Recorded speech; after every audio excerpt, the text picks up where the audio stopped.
Okay, so after personally taking more than like 500 minimally kind of like calls, one-to-one calls with advisors, whether they are our clients or whether our prospects in that sense, I've always been receiving the same disappointing story when it comes to like buying leads or hiring digital marketers. And on top of that, I myself, during my first few years as an advisor, I myself personally buy leads. I engage like digital marketing agencies as well. And even like today in this coaching business or this advisory business, we are also running our own ads, whether it's on Facebook and YouTube, and I run it like myself, right? So given all these cumulative kind of like experiences and having a better understanding of like the leads gen kind of like thing, I just want to share with you literally like over the last 4 to 5 years, the buying leads model is to a very, very large extent, it's kind of like broken in the context of the advisory space, right? And I just want to share with you everything that I know so that you get a better understanding so that you don't fall in the same trap as I did, as well as with like hundreds of financial advisors out there. So let's dive into it, right? So the first thing is that when you look at whether is it buying leads or hiring a digital marketing agency, it's more or less the same thing, because when you buy leads, the leads are kind of like generated anyway by digital marketers, right? Just that, it's just a different way of selling it in that sense, right? Because the whole entire point of like getting leads or like when you buy leads, right, is that the leads goes through an advertisement, right? So if you look at this, at some point in time, whether you hire a digital marketer or not, they'll run an advertisement that maybe targets at, let's say, maternity kind of like insurance plans, right? Like, which is say like, is mostly mothers, for example. So they target them, and then after that, the mothers just put in their details, yada yada, and then that the name and the number and the email considers as a contact, right? So that's one. Or let's say it could be another advertisement that is targeted towards, let's say, people that are in their 40s and then is pitching about, not product, because you can't, but like pitching about the entire concept of like retirement planning, yada yada, save $1 a day so that you can be a millionaire by 65,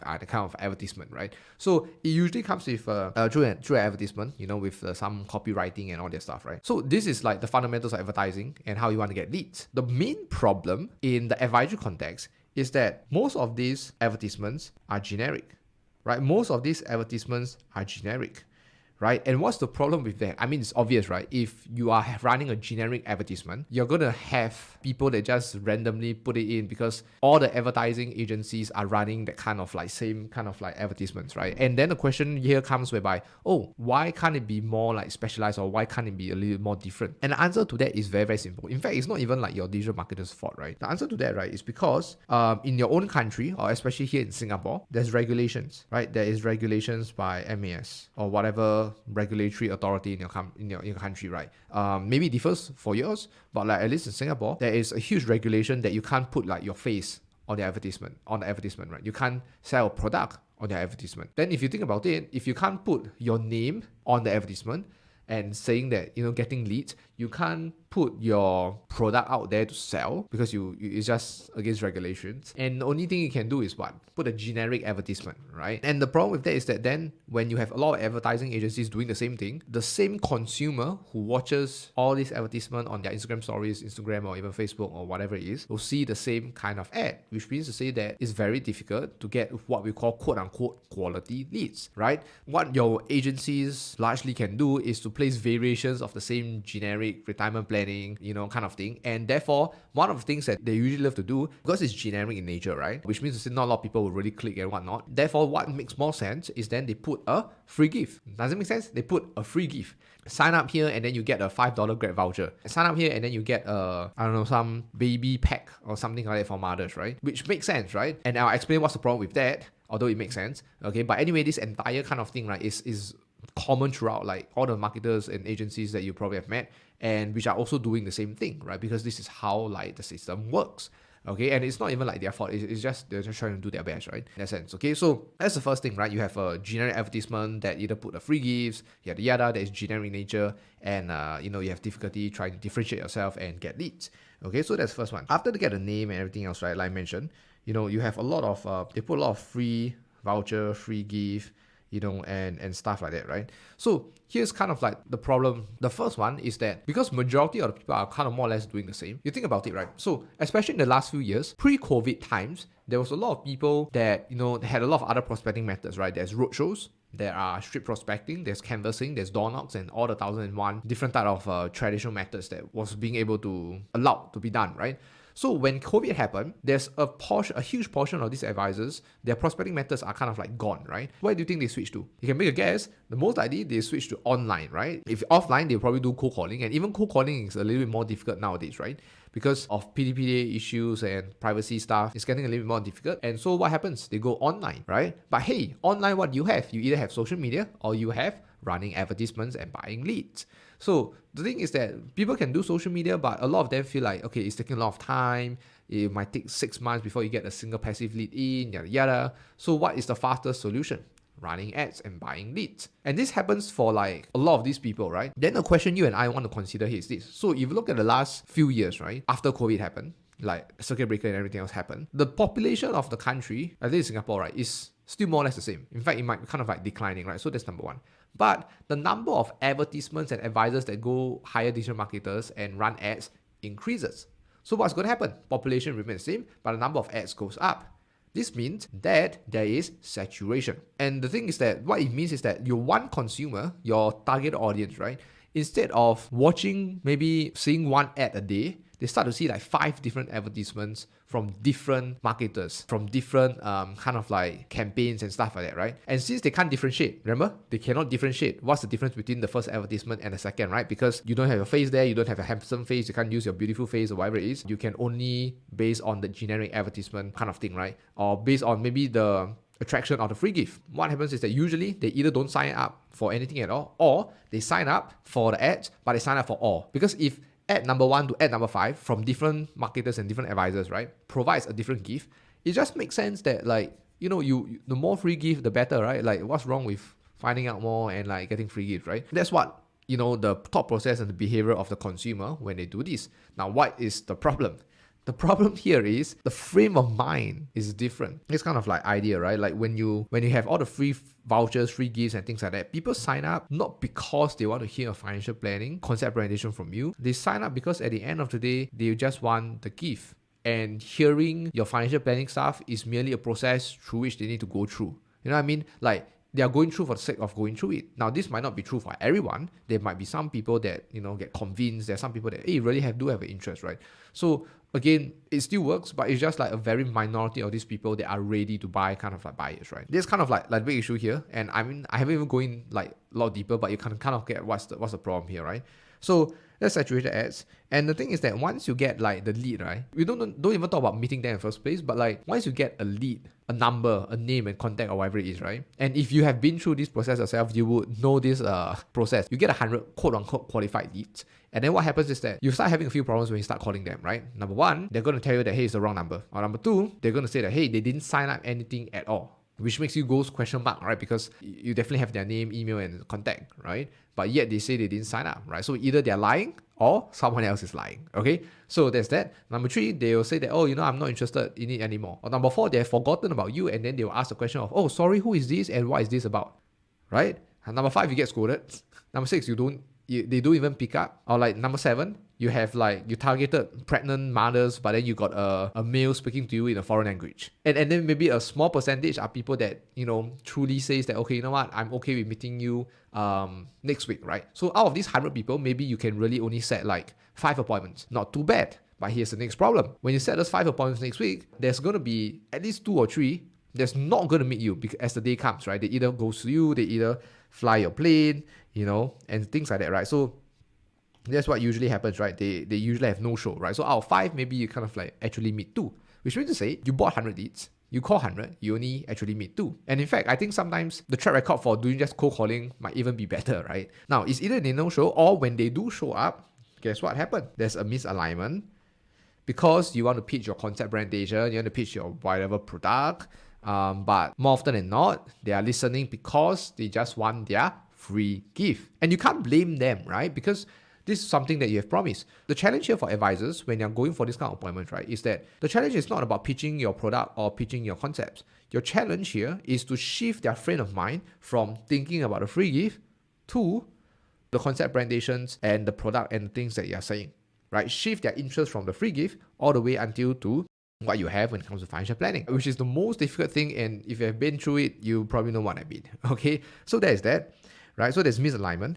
And then what happens after that is that even if, let's say, they are interested, they show some form of interest, you have the usual objections of product comparison. Why, right? The question then asking is like, why? I mean, of course, product comparison happens even when you're dealing with prospects that doesn't come from advertisements or cold leads, but it's more prevalent in this area over here. Why? Purely because, remember, they probably seen a lot of ads, and then all the ads offer them free gifts, so they go and sign up for everything, right? And even if they're interested in your product or in you, they probably want to figure out another form or other people, right? So that's why they always say things like, I want to see whether is other products better, other advisors better, yada yada and stuff like that, right? And you can't blame them because that's how the entire model and system and situation is like. Okay, so you face a lot of like objections, product comparison, and all that stuff, right? So then you're like, oh, okay, sure, no choice, blah blah blah, and then just kind of let them go, right? And then guess what happened? Then they probably either MIA you, or you have to do a ton of follow-up and stuff like that, right? So you have to follow up your text, you have to check with them, you have to blah blah blah and everything else. And it's pretty painful because you have to do so many follow-ups to close a case, and sometimes that case might not even be a large case, right? Sometimes that case might just be a shoe plan, a hospital plan, right? Or a plan that just costs $100 a month or something like that, right? That's kind of like the idea and the problem over here, right? So there are people that argues and say that, hey, I'm from an independent financial advisory firm, right? I don't have a problem with product comparison because I'm the one that can sell a lot of products and I can compare it for them. Well, that is true to a certain extent because the key thing is that it's not so much about product comparison in their mind, right? The key thing is also about the free gifts. That's number one. So they want to find other people. Number two, because they don't know you. You are just merely an advisor that they only know on the day itself.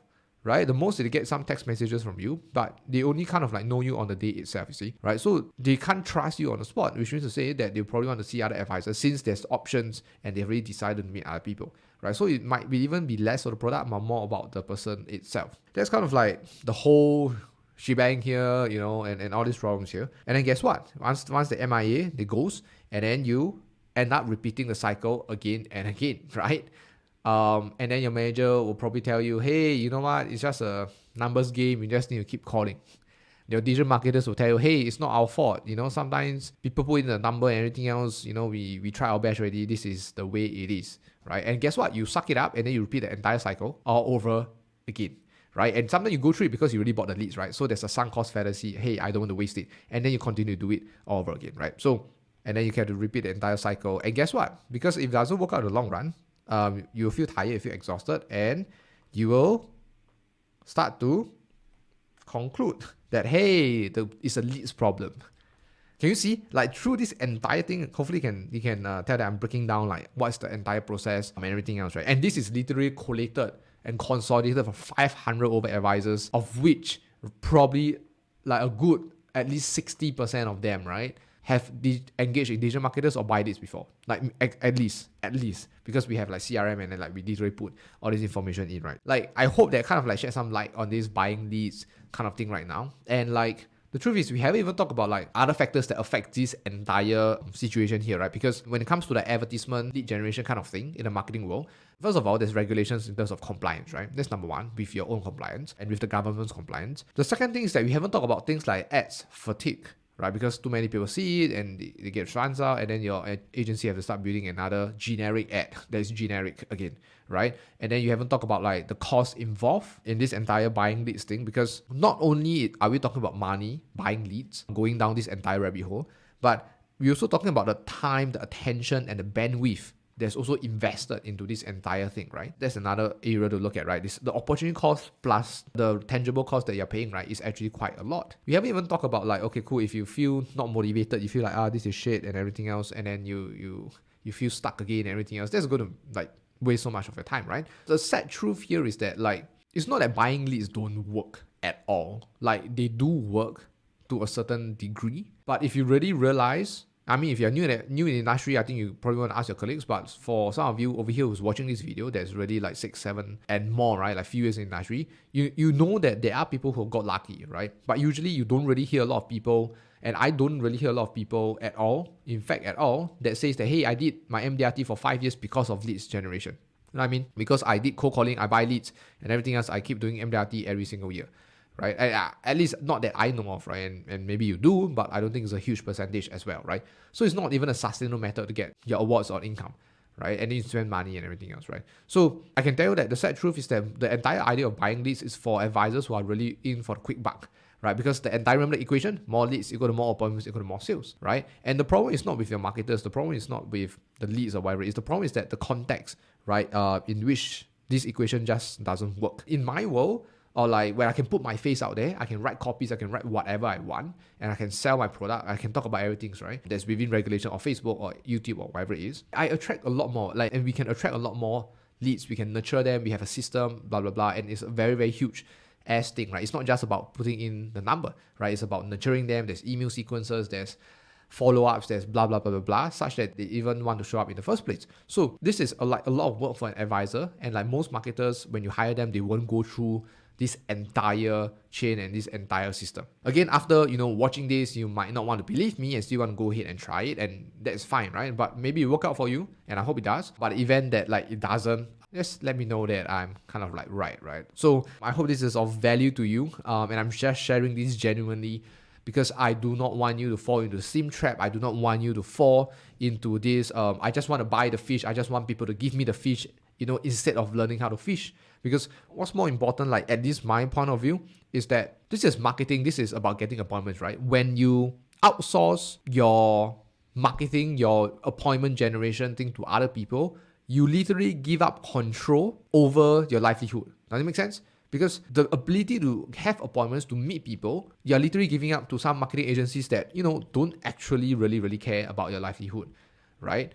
And therefore, what it means is that you're giving up the power, you're giving up control, which makes you in a vulnerable position, because the moment either the marketing agency shuts down, they stop doing it for you, you start getting bad results, you are back to the square one, right? You still feel stuck.